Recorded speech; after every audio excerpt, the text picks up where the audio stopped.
Obviously, huge shout out to the guys here. This place is absolutely freaking awesome. First time I've ever been here. Wandered down to the seashore and two very nice old ladies asked me why I was in a skirt. Bless their little cotton socks. Obviously, huge shout out for the guys, and you can blame the guys for me being here. Come in, get a seat. This is like Southwest Airlines. Make friends with somebody to the left and the right of you. I'm very familiar with Southwest because it's the only fucking airline I can fly these days. We will have a talk about deception, hide and seek. We're going to have some fun with nanotechnology. I tried cramming cows in here, but I didn't have enough time. Because as I pointed out to the guys that were in here earlier, I am the only thing standing between you and free stuff and alcohol. So we're going to do 70 slides in as fast as we can bloody well get through them. We will not be talking about airplanes. We will not be talking about the federal authorities, because I've spent 26 winding them up again. Second part of housekeeping. I'm obviously with the Calvio. We obviously do deception technology and a bunch of other stuff. This is not a bloody sales pitch. If it becomes one, throw things at me. This really, I hate people who use frickin' this forum as a presentation and as a sales pitch. Shoot them. For any of you that are looking at deception tech or any actually technology that's coming out in 2017 and beyond, start using some of these criteria. We're going to look at the ugly stuff and, tribute to Freddie Mercury in the world. So, recap of the current state. Why are we having these discussions? And yes, there's some... Can you guys at the back read the little small script on the bottom? Well, then come up to the front. All right, come on, get a bloody seat for crying out loud. You make the place look untidy. All right, so let's take a look at where we are today. 90% or greater of attacks against your systems, these very nice toys that you are coding and making and that I keep breaking, are known exploits. We're not talking about advanced persistent threats or any of that shit or 0 days or anything. This is stuff that's already out there. The whole BYOD, everything that we're looking at these days, I mean, we know it's not going away. You guys are building some amazing things. The problem is we're breaking it faster than you're building it. The migration to the cloud in all of its wonders and all of its challenges and all of its issues. Obviously, more services are on that. I'll look at what we're doing. We're dropping a bunch of stuff onto the cloud. But we're doing it in what we would classify as an organized and secure manner. Not like a charging herd of rhinoceros going, woo, it's the cloud, it's something new to play with. Which unfortunately seems to be what a lot of enterprises are still bloody doing. They take the data, which they don't fully understand what they have, let alone the classification level of it. They shovel it up there as fast as they can, not understanding who owns the cloud, who manages it, who secures it, what the hell they're doing with it, and then they wonder why they still get their ass handed to them. The big thing that we're still, I mean, we've been, what's DEF CON in these days? 25, 26? 25 years. We've been stood up on stage talking about security, let alone all the days we were getting chased by the bloody feds before we even became organized.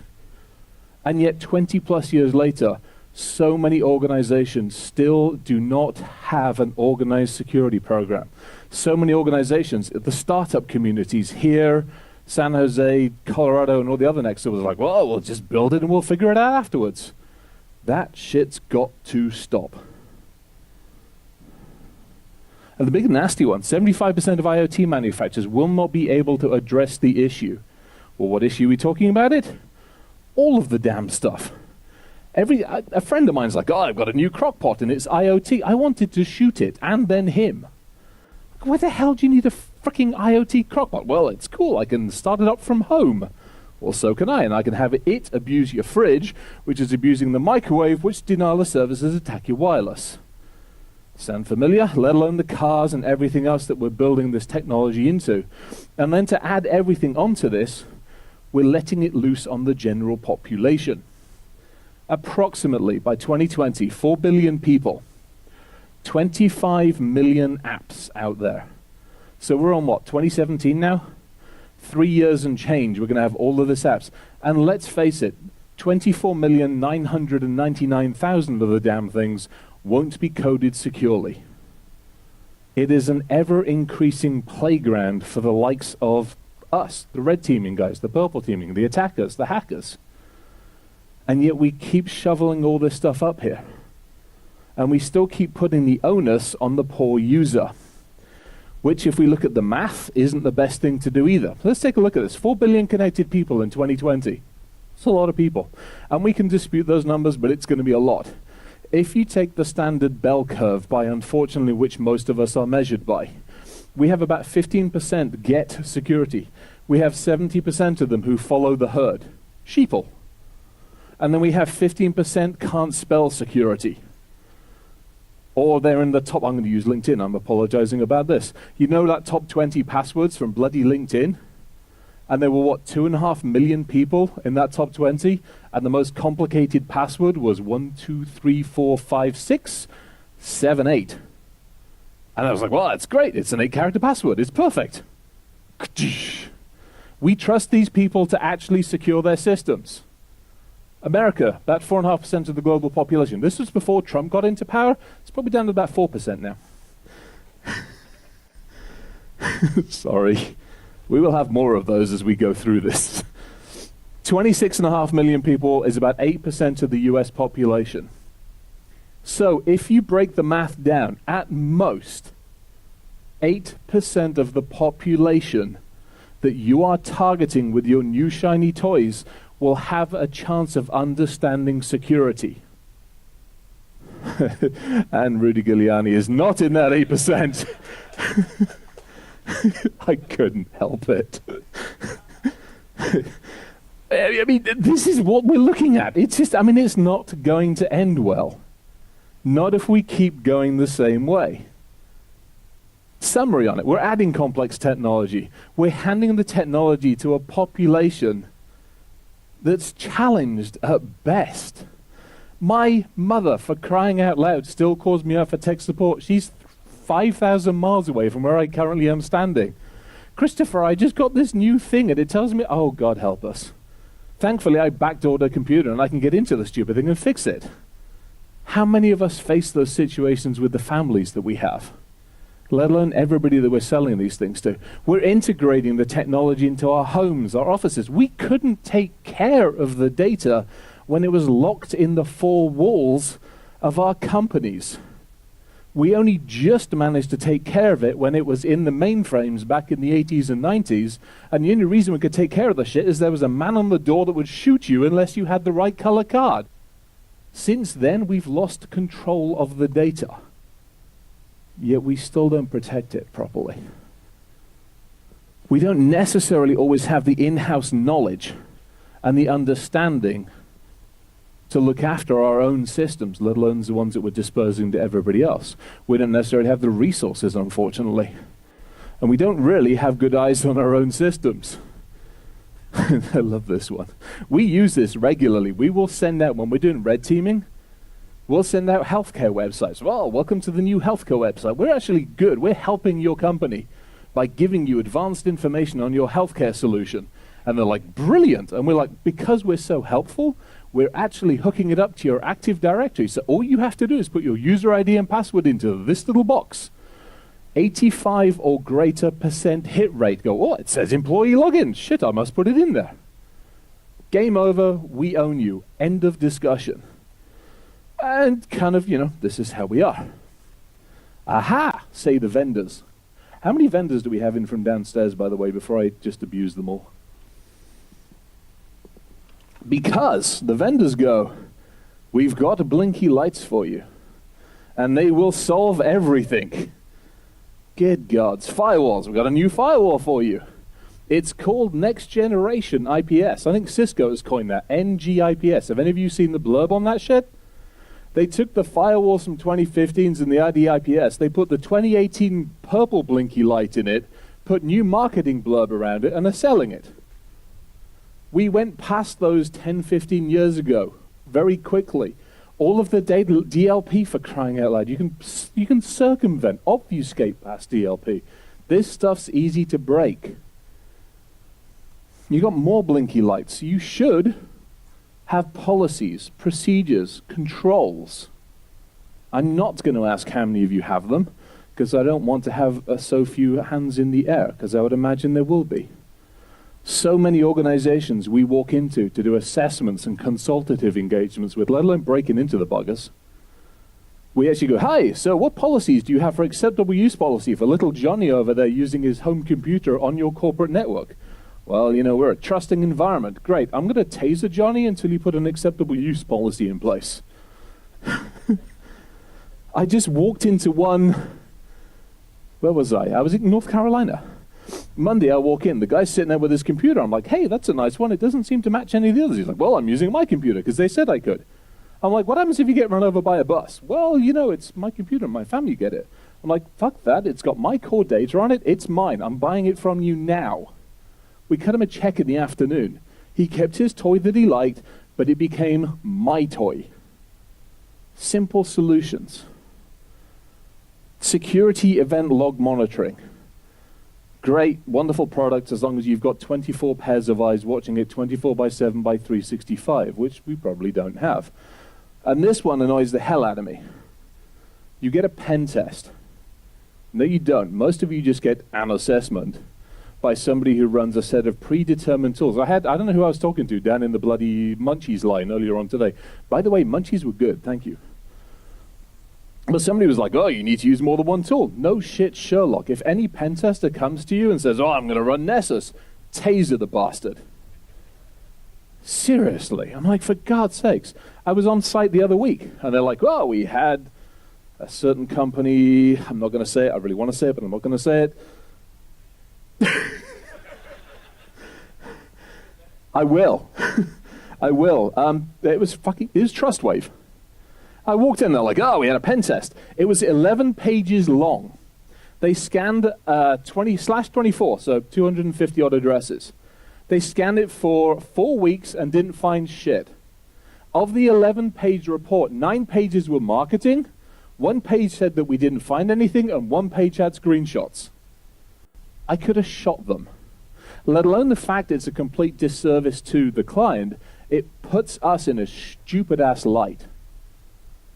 So when you actually want somebody to come in and break your systems, preferably before you've released them to the public, preferably at a stage where you can make adjustments, because we're not nice. We find all sorts of nasty things because that's our job. Get somebody who knows what the hell they're doing, please.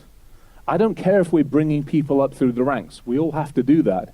But if you have the junior guy, have the crazy bearded old 40-year-old guy who swears all the time with him. Don't get the Deloitte and 2 special where you get the 2 green guys behind the ears who've got the CISSP, called paper tigers. Told you this was going to be a bit of a rant, didn't I? By the way, the slides will be available. I'm going to give them to this man here, so you'll have them up on the website and all the other stuff. Auditors.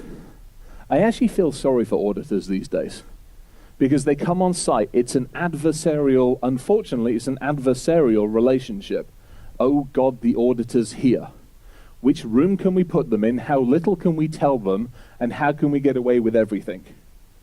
Not good. What did I say? All right. So I'm going to take a step back. It was a good conversation. The password one that was in the other building, the gentleman that was up on stage made a very simple statement, which was, assume the fact that the bad guys are in your network. I want somebody to argue against me on that one because I don't think it's possible. The chances of you stopping me or anybody of my ilk or better than me not getting to the first computer is about 0. Because between the chair and this nice piece of electronics that you have is the squishy 200-pound lump of human. And we are the worst thing invented on this planet for security. Because as geeks, we like cheap stuff or free stuff or 15% off coupons for pizza. As HR, we love to get resumes that are payloaded.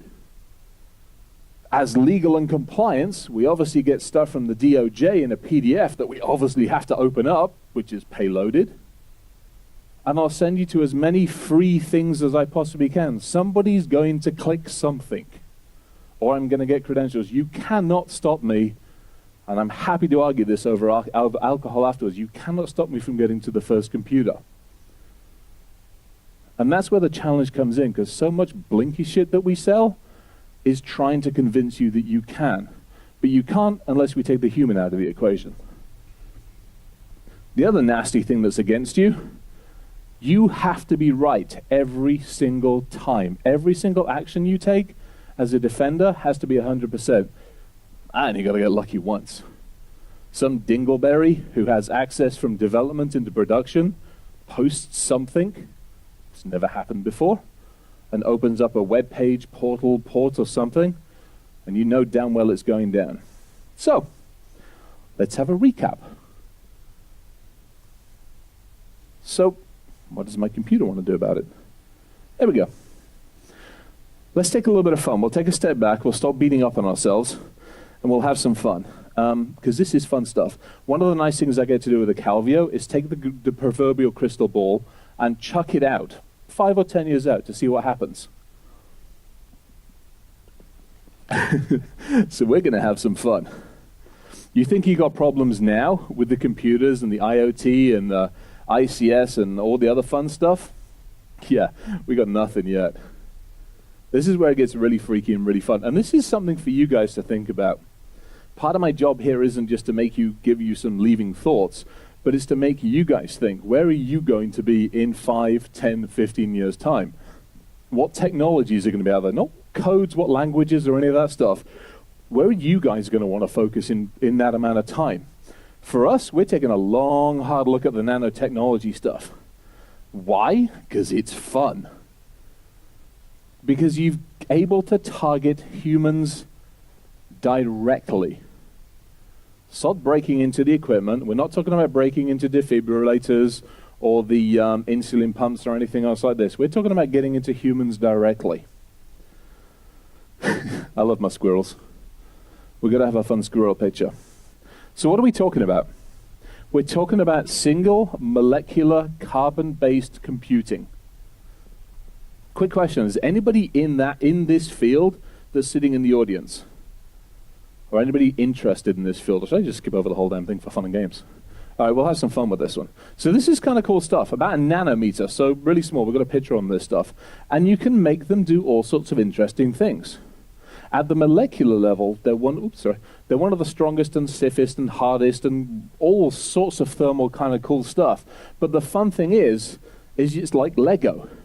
You can take these individual nanomolecules and you can build simple machines out of them. Now, first you've got to manufacture the buggers, which is a challenge. So on the left, there's a nanotube array. Now, 10 years ago, those buggers were expensive to produce. Now, they're cents for grams of the damn things. The cost has come down so much because the usage has shot up over the last few years. And if you look at the size of the critters, that entire nano array is 1/8,000th or something of a human hair. And then we start looking at what we can do with them. We can make simple machines. So they released this. EPFL's lab released this, it's now a couple of months ago, because I did this slide, I think, back at GERCON in September, October timeframe. And since then, they've now had these simple machines at a stage. Each one of those is a set of carbon tubes that's actually forming itself into letters, numbers, and sequences. The individual tubes can now do addition, multiplication, subtraction, and a few other things. We can interface with these things because we can actually get into the coding of them. We can actually code from our coding systems that we use here into an electromagnetic spectrum into these things. So we can now make them do all sorts of nice letters and imprint on humans and all sorts of fun things. Simple stuff. Go out, do some research. Verilog does a circuit function on these things. This is fun, easy, simple stuff. We can actually specify whether the carbon tubes that we're building are actuators, sensors. We can literally make them into little processing chips. It's kind of fun stuff. CelloCAD has a really, really cool program. If you guys are interested in this, CelloCAD does some really, really interesting stuff on this one. And you can basically build a set of algorithms that you can imprint on these and then drop them into whatever you want, fruits and vegetables. Or, I love this one. How many of you don't know XKCD? Oh, this is awesome. I love it. Yeah, we all love it. Let's face it. I have that t-shirt. This is coding into biology. So on the left-hand side, we start inputting code over here. We start basically dropping it out into the same kind of code that we recognize. You have user constraint files, it parses it, synthesizes it, does a gate assignment, and drops it out into a frequency wave.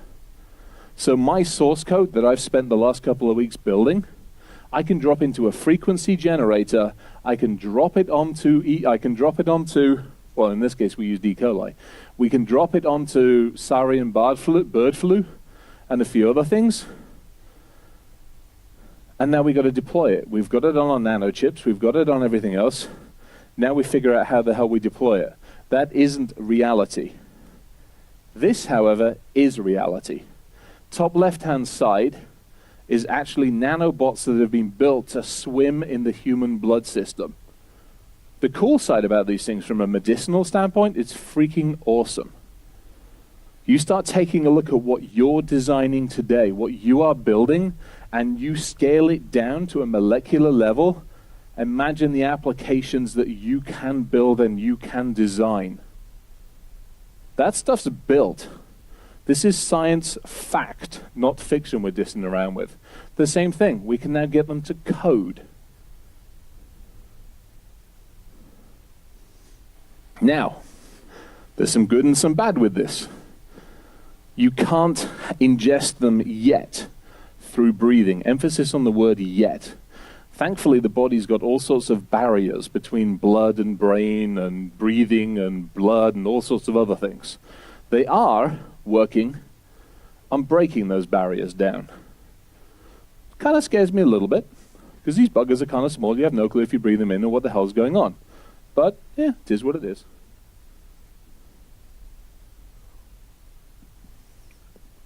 So, the upside, the cool stuff they're looking at doing them. So you talk about deployment architectures. And again, you look at where you guys are today, look at where you're building, look at where you're deploying, and then look at it from the attacker's perspective. Where am I going to focus? Drug delivery capabilities. Focusing on therapy. One of the biggest things on these, on the positive side, is we've been able to target, they've been able to target cancer cells. Now they're targeting them at the moment so that the doc can go in and beat the crap out of the damn thing with lasers and stuff. But eventually they're building them so that they can payload. No different than a virus that we build today in the electronic world. When I come in and I payload an attack, and 12 hours later I get a reverse shell, or your entire database comes over to my Tor node. Diagnostics, microbiology, dental practices, for crying out loud. For whatever reason, we are fairly fascinated with having white teeth in this country. And for that, they're looking at using all sorts of nano architectures for that. So, enough theory. Let's have some fun. Here's the hack that we did. We've actually done a few others since then, but I am not releasing them publicly because I'm already scaring enough people with this stuff. We took a receptor, we took our transport, we took our ribosines, we took an image reporter, we took the drug, and we took a disruptor. The whole concept here, with a regular body, in order to inject it with a vaccine, you have to fool it into a state of like, oh, I want to introduce you. So you take something like bird flu, which is fairly nasty, you neutralize it, and then you let the body deal with it. And in doing so, it brings it into the fold of the body. So you fool it by putting a receptor on there which fools it. You put the reporting module that says, hey, I've managed to get in there. And what you end up doing is we took bird flu, put it onto multi-walled nanotubes. We did exactly what a vaccine does, a regular normal vaccine that people tend to get. We fooled the body and going, hey, this is a good thing, and it ingested it in. We have the propulsion system. You guys saw that 2 slides back. The thing swam up the blood system. We have a decoys in case the antibodies in the body go, holy crap, what the hell have I just had in there? Which is no different than we try to do with the static equipment that we have these days. And if we're playing nice, we kill cancer cells. In the case that we went through, we played not nice, and we delivered an attack payload to the red blood cells. At which point it goes, blah, which makes life interesting as well. Now, this isn't expensive to do. About $100 worth of equipment. Arduinos, sensors, and a couple of other bits of communications. I can now communicate with the nano architecture that we've put in the body. I don't need a truckload or a lorry load in this. No, what is it in this country? Lorries, trucks? Trucks. Whatever. I don't need a big articulated lorry load of crap to actually attack you. I've got $100 worth of frickin' open source architecture. I can now communicate with the nanotech that's sitting inside of you. And by the way, in case anybody's going, oh, we're back in the science fiction, we're already looking at putting it into agriculture to deliver pesticides. We think we got problems now with GMO and crap? Yeah, we see nothing. The ability to basically drop into food processing. They're freaking out over this one, so no longer will your bananas only last 2 weeks. The buggers will keep going for months, for crying out loud. And Twinkies? Good gods, Twinkies will outlast the planet. Food packaging, supplements. I mean, I'd still take supplements every now and again, but I mean, it's a standard theorem. You take vitamin C and you pee most of it out inside the first couple of hours. Not this way. It will bind to the necessary molecules in the body. Come on in. Get an Axel Inspitter. Welcome. So, good old XKCD again. Best case scenario in the next 5 to 15 years. Targeted cure for cancer. Freaking awesome if we can get that shit right. Blood clots, all sorts of things with Alzheimer's and everything else. Pretty bloody awesome. For those of you that are sitting there going, I'm not happy with what I'm doing in my app dev, my app architecture, or whatever, start looking at this stuff because it's pretty freaking awesome. However, if we don't get our shit together, we have a bit of a worst case scenario. Targeted attacks. Could you imagine encoding a targeted attack? It'd be hilarious or destructive. The secure facilities. How many of you guys have worked in SCIFs or have had to deal with SCIFs? I won't ask actually because it means putting a hand up and all that good stuff. Let's not declare who's got clearances. Anyway, you securing the SCIF? That shit ain't happening ever again. Because now I have the capability to basically drop an architecture into you which can not only monitor, it can retain, and it can relay. And you have no clue what's going on. You're basically nothing more than a human version of a USB stick. Have a nice day. Yeah, this one I love. You know, let's do the American paranoia. Oh, let's weaponize it. Whoops-a-daisy. Sorry, we give it to the crazy head. What is he, orange head? Oh, by the way, Madame Two Swords just did a wax of him. They used yak hair to duplicate his hair. So, yes. We think we have problems now. I did a paper a while ago just for shits and giggles.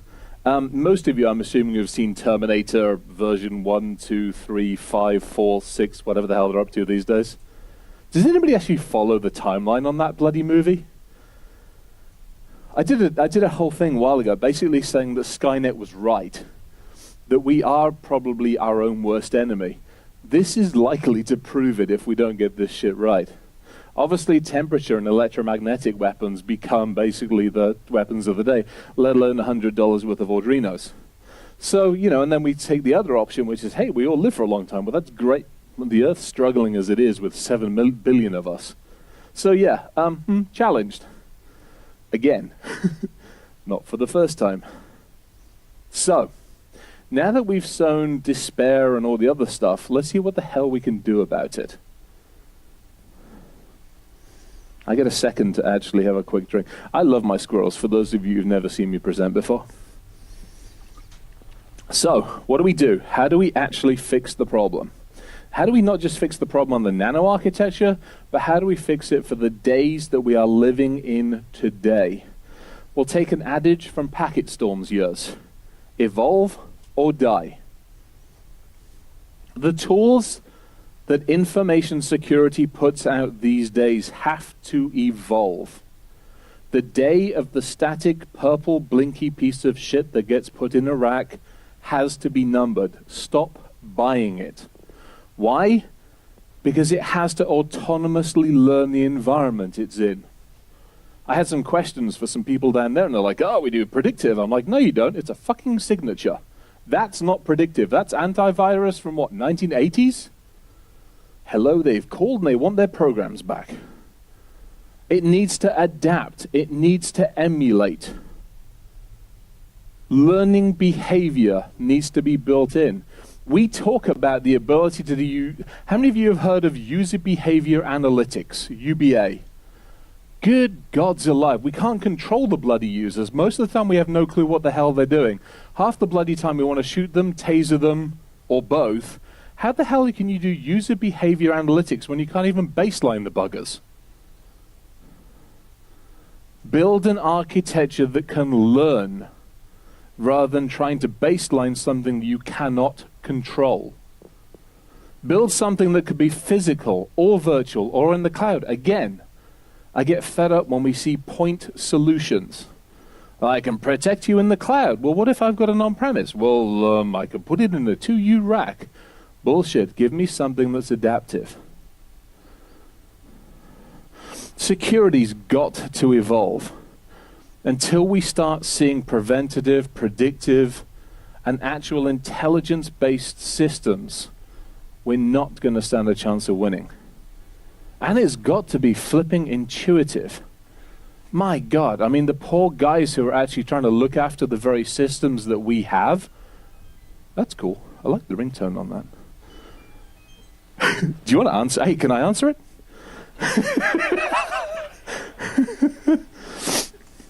All right. Anything we've got to build has got to be has got to have a.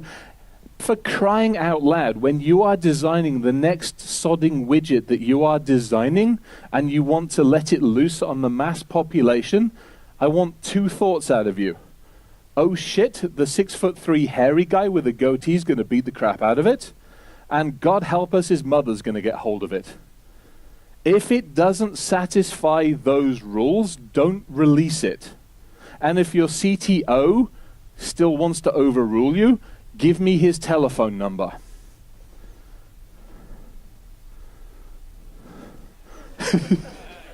Frickin' love that squirrel. Please hold. All right, some more ways that we have to evolve. If I see another security product that means I have to have eyes not just in the front of my head, but the back of my head, the side of my head, and 6 consoles in front of me so I look like my own little centralized NSA system, I'm going to shoot somebody.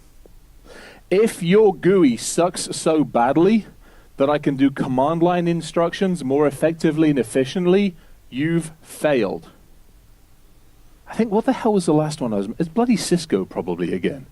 Or it's Windows or Cisco. When PowerShell's better than the GUI and command lines coming back into phase, we've got problems. If it takes a month to roll out and comes with an instruction booklet, I got one of these sodding, what the hell, the Arlos, the Netflix, Netgear Arlos. I didn't even bother reading the stupid thing, I just had fun with it. The bloody instruction book's like this thick for installing this stupid thing. I'm like, my God, I'm giving it to my mother. As you are building your systems, factor in the fact that leadership still has issues. For whatever the hell reason, they are happy to throw money at shiny things, but they're not happy to throw money at the bodies that need to support it. Let alone the fact that they'll buy it, but they won't buy support, they won't buy installation, the buggers won't buy maintenance. Change that paradigm. Help them understand why that paradigm needs to change. Have fun with this one. Size does matter. Personally, I actually hate the cloud. I appreciate it, and I understand it, but I hate it with a passion because so many people don't go into it with their eyes open. They're like, oh, it's going to put all of our data up there. It'll be perfectly happy with all the default passwords and crap that they had on their own systems, and then wonder why not only can the guys locally break the heck out of it, but so can everybody else.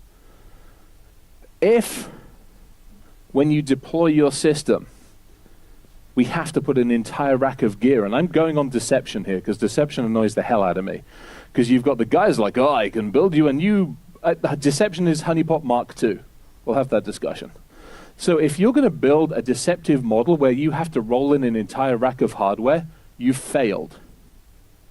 If you build a solution where I have to find space for an entire chassis of VMs, you failed. If the solution basically means I have to double up my budget for my pipe out to the internet, you failed.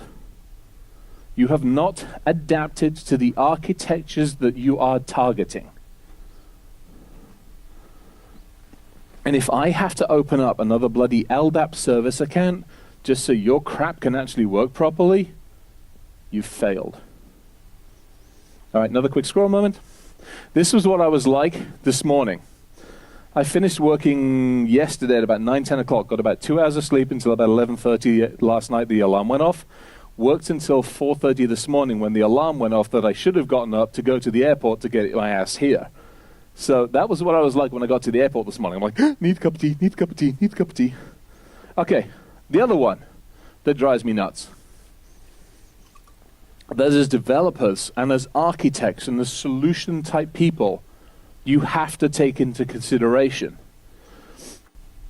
If you are building something, it should be portable.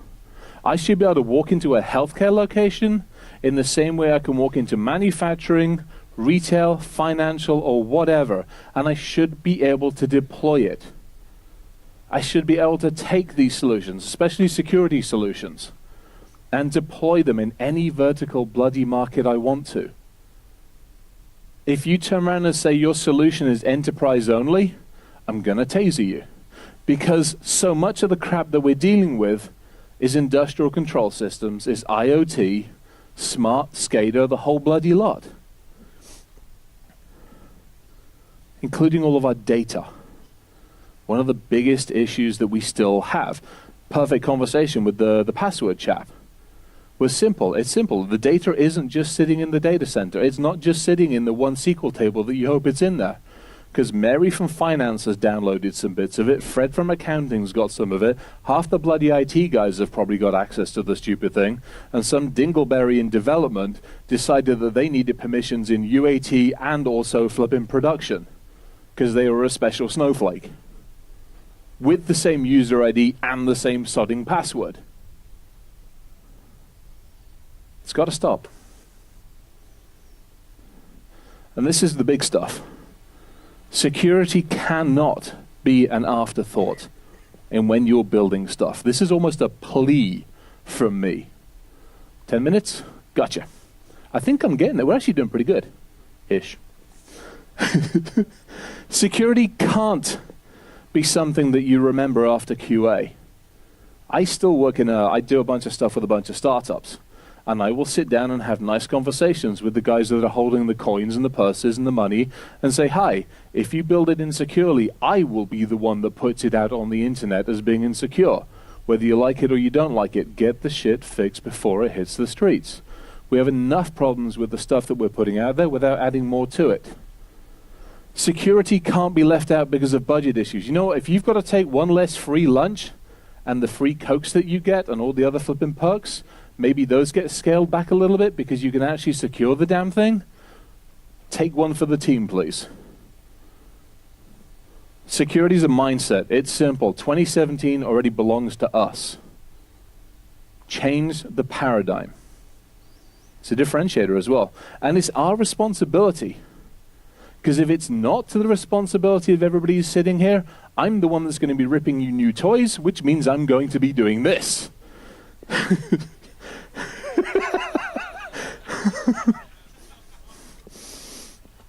The only reason that's up there, apart from to elicit a reaction, is I was talking to one of the friends on one of the anonymous sites, and he was like, oh yeah, you got to put shit like that in. So it's in.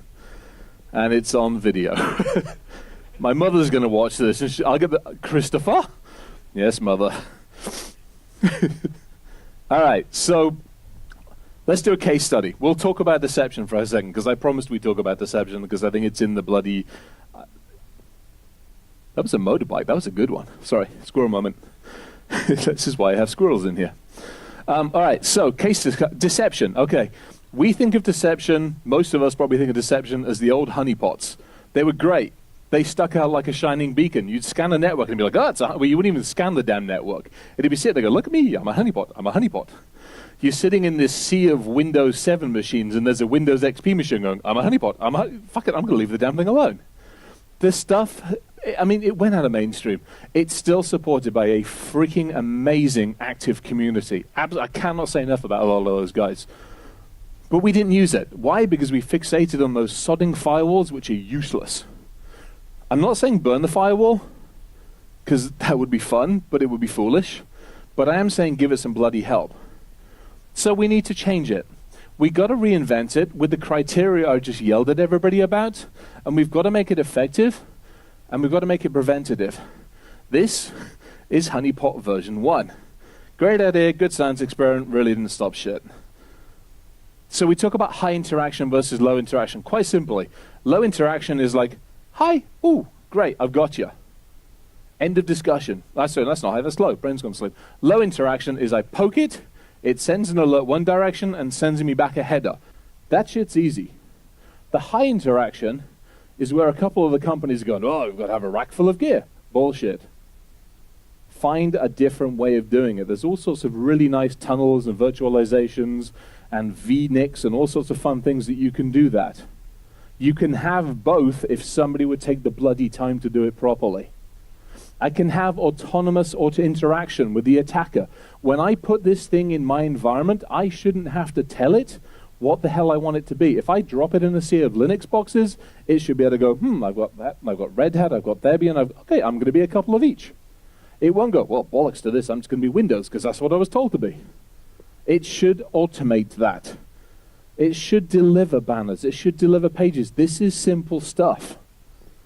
We should basically have the high interaction Alice in Wonderland on demand. As a consumer, I want it. I'm taking the American. I just want it. Figure out how to bloody well do it. It's easy to do. Don't come to me and tell me, well, I've only got a point solution that does low interaction only. Well, bullshit. Simple stuff. The concepts, the flexibility, all of these things are easy. When I do detection and I do engagement, hopefully you control and you know what's in your environment. I'd argue some of you might not know what's in your environment. But as a partner, our job is to make your life a lot easier. It's not to introduce more toys that you have to watch, more technology you have to worry about, and more systems that I'm going to use as a point of compromise. Whatever solution you put in needs to be adaptive. Some of you guys might want to do research. You don't want to kill it as soon as it results. If I'm in your network and I basically run into one of these man traps, do you want to kill me? Do you want to monitor me? Or do you want to bring me into Alice in Wonderland? Those are choices you can make, but those are things that this thing should be able to do. Why can't we build that? Same thing with owning the enterprise. You're the one that should be dictating the solutions, not the other way around. You shouldn't have to change your enterprise to fit somebody's frickin' security solution that's not built properly. Couldn't help it. A little bit of fun. All right, I'm going to run through these because I've got 5 minutes before I get yelled at. So, the whole other thing as well. If I put a solution in place, it shouldn't sit there and tap its foot and wait around and go, well, nobody's talking to me, therefore I'm going to ignore everybody, sod the lot of you. You should have tendrils and tentacles everywhere. The whole concept of lures and breadcrumbs. If I've built deception properly, I should be like the Greek sirens, singing to every sodding hacker that's close by, going, ah, look what I've got. I got some. I will not show my leg because they're hairy. You get the idea. It should be alerting. It should help you understand your environment. And you should be able to choose the response. This is simple stuff. This is how an attacker should view your bloody network. Behind half of those doors, it will find reality. Behind the other half of the doors, there are traps, lures, and people like me waiting to smack it upside the head. Tell me which one is which. You shouldn't know the difference. And that's what pisses me off about most of deception these days. As it says there. Should have intelligent conversation. This is like a dating site. It should basically say, hey, wants to play hard, wants to come. It's all the good things that should be built in the same way that we converse as humans. These systems should be able to do the same thing. When you deploy tools, they should help you understand your environment. They should help you learn what you need to do. You shouldn't have to tell them all of your problems. They should come to you and go, hey, I've seen this. This is what I recommend. And when it comes to reporting, God forbid if the stupid thing doesn't actually do it properly. Take it out, burn it. Send the video to the vendor. Should live anywhere you need it. The cloud, the premise, it should scale. This is great. I just spent the last 4 days dealing with raspberries, bananas, pineapples, oranges, the pie family, for want of a better way of putting it, and Odroids. Those are fun little beasties. It should have everything covered. If I want to deploy it in my corporate environment and add in my SCADA and IoT environment, it should cover me. This is how it should look. You guys probably recognize that. That's the SEAL, it's like one of the SEAL recruiting videos. It's like find the SEALs. That's how deception should be. We've given it the legs to come into this century kicking ass and taking names, to use a colloquialism. So why the hell are we handling it? Why are we not doing it properly? If we do this right, if we build deception right, if we build the architecture and the methodology right, it isn't just deception. As we move into the stuff that you're building in the next 5 years, the nanotech architecture in the next 5, 10, 15, 20 years, we have to make it a lot bleaker for the attackers. We're not doing that. Honeypot's one way, back with a vengeance. It doesn't sit on the bloody network. It doesn't just sit in 2 different flavors. It doesn't just have too many open ports and look stupid. It actually does what the hell it needs to do. So, with that, we will slowly wrap up. As a red team, as somebody who gets to break into companies for a living, physically and electronically, I have a plea.